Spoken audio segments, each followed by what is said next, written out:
Araw sa inyo, ang topic natin ngayon ay yung mga kakainin nyo kapag kayo ay meron ng kidney disease. So, magbibigay tayo ng mga tips, ano yung pwede nating kainin o pangpalit dun sa mga bawal. Basically, itong tips natin medyo tumataas na yung creatinine, tapos may kidney problem na, pwedeng stage 1 hanggang stage 4. Pero syempre, papacheck kayo sa inyong nephrologist at nutritionist. Ito po, medyo mas bihira to. Doon na talaga sa may sira na ang kidneys. Pero pag wala pa kayong sira ang kidneys, ay medyo ibang usapan na. Yes, Doc Lisa? Yes, actually yung mga nephrologist o yung kidney doctor, nagtuturo po sila ano yung mga pwede nyong kainin. So itanong nyo lamang para hindi kayo mahirapan habang nagdadialysis. Actually, ang rule dyan, ang mga iiwasan natin, yung mga pagkaing mataas sa protina, phosphorus, potassium, at saka salt o sodium kung tawagin nga. Bakit? Kasi kapag sobra ka sa sodium o dun sa alat, lalo kang mauuhaw, tapos tataas yung blood pressure mo. Tapos pag dumami na yung tubig mo, mahihirapan ka ng huminga, mamanasin ka, tapos tataas pa yung blood pressure mo at yun yung dahilan bakit nagka-cramps habang nagdadialysis. So ayaw mo na sobra ang iyong tubig sa katawan. Pag potassium naman, ayaw mo maapekto yung iyong mga nerves o yung inyong mga ugat, tsaka yung muscle sa katawan. At yung phosphorus para hindi ka mangate.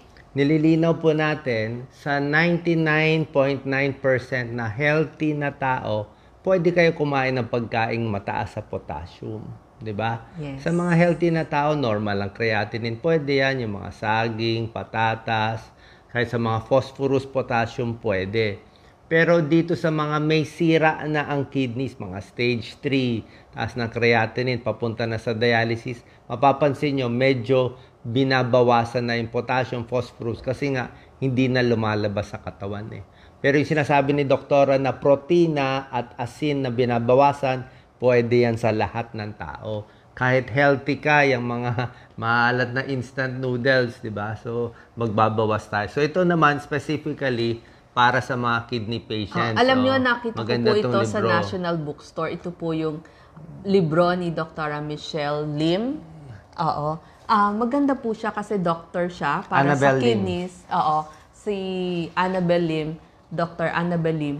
So, makakain nyo pa rin yung mga gusto ninyo. Pero, may technique o meron siyang tips para makain nyo yung mga dati nyong kinakain. Gusto nyo ng meatloaf, gusto nyo ng mga iba't ibang dati nyong kinakain. Hindi nyo kailangang magtiis. May mga paraan. Yes, Doc Lisa. Example po. Pagdating sa asin, wag na po nating isahog yung mga bacon, chorizo, ham, luncheon meat, tocino, Vienna sausage. Pero, pwede nyong palitan yung laman ng manok, laman ng karne, laman ng baboy, ng kambing, o ng baka. Pero tapyasin nyo na po yung mga taba nun. Tapos maliit lang, sinlaki lang ho nitong maliit yung palad. Hindi yung buong palad ito lang. So pwede nyong ipalit. Tapos pag sinabing pampalasa, yung patis talaga ang pinakamayaman sa sodium. Talagang 1,500 milligrams of sodium. So, palitan nyo po. Tsaka yung inyong mga seasoning mix, di ba? Marami tayong nilalagay, lalo na sa mga instant noodles, yung seasoning mix. Tapos yung mga cubes na pangpalasa natin. Sa sabaw. O yung Worcester sauce, ketchup. Ang pwede nyo pong ipalit, herbs, yung mga halamang pampalasa. So, meron ho tayo katulad ng mga basil, rosemary. Yan ho yung ipalit nyo. Bawang, sibuyas, kamatis. Yan po yung pwede. Tapos, merong mga tinatawag na reduced soy sauce na galing sa coconut. Reduced salt soy sauce galing sa coconut. At saka alam nyo kung talagang gusto nyo ng pampalasa na hindi maalat, yung sabaw ng manok. Yung pinakuluan yung manok. So, ipunin nyo yung mga sabaw nun. Kasi lalasa na. Hindi kailangan lagyan ng maraming asin. Tapos, pwede nyo rin pagdating sa protina, meron namang mga allowed na protina katulad ng puti ng itlog. Tapos, prutas, gulay, damihan nyo. Kayo naman po, kayo yung mga pwedeng mag-carbo. So, pwede kayo mag-spaghetti, dugaw, puting kanin, mais, pwede din nilagang mais. Ngayon, syempre, minsan may mga sahog na patatas, kamote, ube, gabi. Kasi ito yung mga lupa, yung mga nanggaling sa lupa. Ang tawag ko nga dyan, laman lupa eh. pwede nyo pong balatan. Pagkabalat nyo, i-chop nyo ng mas maliliit, hindi buo. Tapos ilaga nyo, tapos itapon nyo yung tubig. So with that, matatanggal na yung mga potassium niya kasi mayaman po yun sa potassium. Ilinaw ko lang yung sinasabi ni Doktora para lang mas malinaw. Para sa mataas ng creatinine, may kidney problem na marami nagdadialysis o na. Baka papunta na doon, okay? So yung potassium, minsan kasi tumataas na yun eh. O dati problema natin, low potassium. Ngayon, pag kidney failure, high potassium.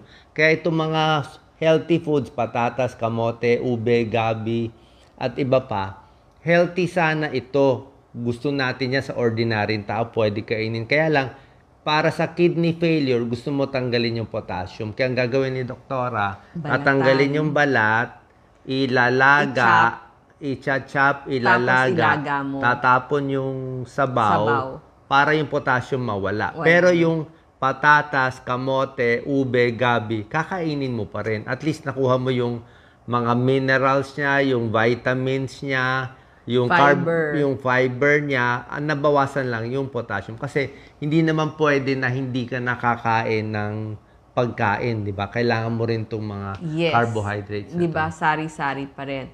Ngayon, pag delata, alam nyo po, kahit yung tuna ninyo, gawin nyo po, padaanan nyo sa tubig ng mga 3 minutes, hugasan ninyo para mabawasan naman yung asin, yung mga salt nito. Tapos sa gatas nakita nila, may mga rice milk na ho ngayon or almond milk. Ito po yung mas nababagay sa mga taong may problema sa kidney. Pagdating sa tsokolate, Doc, syempre gusto natin dark chocolate. Ito naman yung pagkakataon na hindi ka pwede sa dark chocolate kasi mataas nga sa potassium. Mas bagay sa inyo yung milk chocolate. At least nakatikim pa rin po kayo ng tsokolate. Ulitin ko lang para mas malinaw. Pag may kidney problem, bawal ang mga delata. Hindi naman halos medyo bawal kasi nga maalat eh. Basta delata, unless nakasulat low sodium. Merong mga luncheon meat na low sodium, may spam na low sodium. Pero basically, delata, maalat siya. So para makain nyo pa rin kung ano man yung delata, kung luncheon meat, gusto ni Doktora, yung luncheon meat mismo, huhugasan sa tubig. Actually, pwede po ito sa tuna, yung tuna. Kahit yung tuna, huhugasan sa... So, makakakain pa rin kayo ng delata. Pero syempre, sasabihin nyo, nawala na yung lasa. Yun talaga. Medyo, nawala yung lasa, nabawasan naman yung alat. So, parang tinatanggal nyo lang yung salt. Diba? Ganun ang mga technique natin. Ako naman, pagdating naman sa instant noodles, misa wala kayong magawa. Kakain ng noodles. Diba, alam nyo, ang noodles, sobra alat yan. Yung seasoning. Ako, ginagawa ko sa noodles, ganito technique ko. So, meron tayong instant noodles. Diba, minsan, wala tayong choice merienda. So, nilalagyan ko tubig na mainit, puno, diba? Tapos yung seasoning, hindi ko, yung mga powder, nilalagay ko siguro mga 2/3. Kalahati, lampas lang sa kalahati. Lampas lang sa kalahati, tapos, para may lasa konti yung noodles, tapos yung tubig medyo puno din. Pag naluto na yung noodles, gagawin ko, yung sabaw, tinatapon ko sa inidoro. Tapon lahat. Tinitira ko siguro may 2 kutsarang sabaw. So, pinalasa ko lang yung noodle, parang ginawa kong pansit canton. Tinapon ko lahat ng sabaw, tapos kakainin ko yung noodle. So, yung 1,000 milligrams ng salt, na kinakagalit ni Raffy Tulfo. Tama yan. Tama si Senator Raffy. Talagang high salt yan. At least natanggal ko yung salt. Hindi ko lahat nilagay. At yung noodle lang, may lasa lang konti. Kasi sobrang high salt eh. Yang high salt, bawal. Hindi lang sa may kidney problem. Kahit normal na tao, ayaw natin. Yes, Dr. Lisa. Actually, pwede pa rin po kayong mag-noodle. Di ba sabi ko sa inyo, yung mga buto-buto ng manok, pakuluan nyo po kahit hindi nyo nagaanong lagyan ng salt, malasa yon. Tapos saka nyo ilagay yung noodle. So parang nakapag-mami pa rin kayo. Okay. Bibigay ko ngayon yung mga pagkain na dapat iiwasan, hindi lang ng may kidney problem. Ito kahit wala kayong kidney problem. 10 to, ha? 10 dito na limit or bawal at 10 ipapalit. Baka magalit kayo, Dok. Lahat na lang bawal, ano makakain ko? Sige. Number 1. Ang lilimitahan, kahit sa normal na tao, sobra daming baka, sobra daming baboy, too much protein. Siguro kung yung iba kumakain ng all you can eat, di ba? Merong all you can eat na meat ngayon. Yung steak na ang lalaki, dalawa. Hindi po, pag maraming protina, sabi yan ni Dr. Elizabeth Montemayor, kidney specialist, sabi niya, parang tumatakbo ang kidneys mo. Napapagod yung kidneys mo sa dami ng protein. Pwede siya ma-kidney failure. Kaya ang gagawin mo is, pwede ka kumain ng beef and pork, ganito lang karami. Palad nyo lang. Doc Lisa? Palad lang, hindi kasama yung daliri. And alternate natin dyan ay fish and chicken breast. Oo, yung mga laman lang, chicken breast, yung, kasi di ba may purong laman yun. So, laman ng baka, baboy, kambing, tsaka manok. Pwede. Number 2, dark-colored soft drinks. Okay? Actually, kahit basta soft drinks, di ba okay, matamis di ba? O lalo na kung tumatanda na, di ba? Lalo na yung dark cola, iwas na lang. Hindi Sabihin yung di kulay o yung maiitim na soft drink. Hindi natin babanggitin yung brand name. Yung kulay na lang. Tignan niya. So, pwedeng tubig na lang, mag-lemon water kayo, mag-chamomile tea, gusto mo black coffee, better na yun. Kasi soft drinks mataas, meron din mga phosphorus yan Number 3, na iiwasan ng lahat ng tao na to, hindi lang pang may kidney problem, instant noodles, very high salt. Kaya tinuro ko nga sa inyo, di ba? Ako, half lang nilalagay ko, tapos yung tubig, siguro hindi ganun kapuno. Pag naluto na, tinatapon ko yung sabaw. Sabihin mo, Dok, masarap yung sabaw, iinumin ko. Wag na lang. Kasi sobra tayo sa salt. Ang Pilipino, ang salt intake 4 times ang dami. Sa alat ng kinakain natin, marami pa tayong maalat, junk foods, tuyo, tinapa, daing. Sa sobrang alat, ang daming nagda-dialysis. Diba? Ngayon lang may nabalitaan ako, 2 kakilala ko kidney failure, yung isa namatay na. Batang-bata mga 50s, 60s lang yon. Ano kapalit sa instant noodles, Doc Lisa? Spaghetti. Pwede. Yung inyong sinaing na kanin. Mga pasta, sotanghon, bihon. Sotanghon, medyo low calorie to, pwede Sotanghon, bihon. So, tama lang ang dami. Hindi ko naman sinabi only rice, di ba? Number 4, ito, bawas tayo dito. Takot tayo sa kidney problem. Processed foods, di ba? Mga bacon, di ba? Alat nito. Ham, yung mga cured na meat. Ano yung mga cured? Processed. Oo. Tapos, luncheon meat, hot dog, di ba? Hindi ko sinasabi huwag kumain Ako mahilig din ako dito pero bawasan na lang. Kasi kung marami nito, talagang nagsabi na World Health Organization class 1 carcinogenic Kaya talagang bawas-bawas na. Takot tayo magkaroon ng cancer, takot tayo sa ibang sakit. Hindi naman mamamatay agad pag kumain ka ng hotdog Hindi naman po pero mapapaikli konti yung natin, yung lifespan natin dito. Tsaka tataas yung risk for cancer. Ano kapalit sa processed foods, Lisa? Pwede kayo magtokwa, mag-isda, yung manok at saka yung laman ng baka, baboy. Pwede yung gilit-gilitin ng maliliit o kaya giniling para konti lang yung makakain nyo pero naging malasa yung pagkain ninyo. Munggo.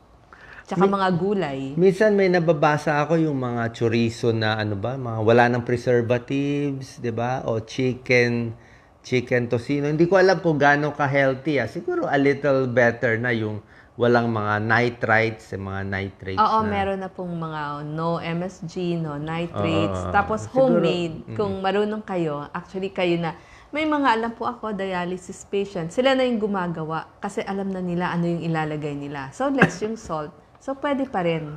Number 5 na limitahan o kung pwede ibawal o konting-konti lang. Ito, maraming magagalit dito sa inyo. Favorite natin to junk food. Diba? Chichirya, potato chips, lahat ng chips. Pag pumunta ka sa 7-Eleven, supermarket, lahat ng hilera, lahat ng klase ng chips So, pwede naman kumain kaya lang high salt, diba? High MSG. Ano ipapalit natin sa junk foods, Doc Lisa? Yung popcorn, kung kaya nyo, wala ng asin, wag nang lagyan gelatin, gulaman, yung mga ganon, yogurt. Yan na po yung gawin yung dessert. Merong mga healthy na junk food, kailang mahal Merong mga healthy nakikita ko. Mga tinuyong okra. Actually, uso na yan ngayon. Tinuyong okra, tinuyong sitaw. May mga kale pa nga na mga kung ano-anong. gulay Yung na ginawan kasaba chips. lang, hindi gaanong bagay sa inyo. Pero yung mga okra, ganon, pwede. Tinuyo, Okay. kalabasa. Number 6 na lilimitahan na, hindi ko naman sinabi totally bawal. Kung healthy naman kayo, pwede naman kumain, pero konting limit. Yung mga salty fish na favorite ng Pilipinas, di ba? Ano ba to? Tuyo, tinapa, daing, tsaka salted itlog egg. na maalat, itlog na pula. Okay. Naku, Pwede nilagang itlog na lang tayo o kaya yung mga sariwang isda. hard-boiled egg pwede. Pwede naman kumain, kaya lang nga, baka lalampas tayo doon sa limit natin ng 2,000 milligrams ng salt in a day. Kaya ang dami nagkaka-kidney problem sa atin. Tapos mahina pa tayo minom ng tubig, mainit pa. Itatanong nyo, Doc, kakainin ko yung buong instant noodles, pati yung maalat, gagawin ko, iinuman ko ng 2 basong tubig. Okay ba yon? Sabi ni Dr. Montemayor, kidney specialist, hindi maganda. Kasi pumasok na yung salt sa katawan mo eh. Kahit punuin mo pa ng daming tubig, nandun na yung manas na yun. Nandun pa rin sa katawan mo yung kinain mo, kahit damihan mo pa ang tubig.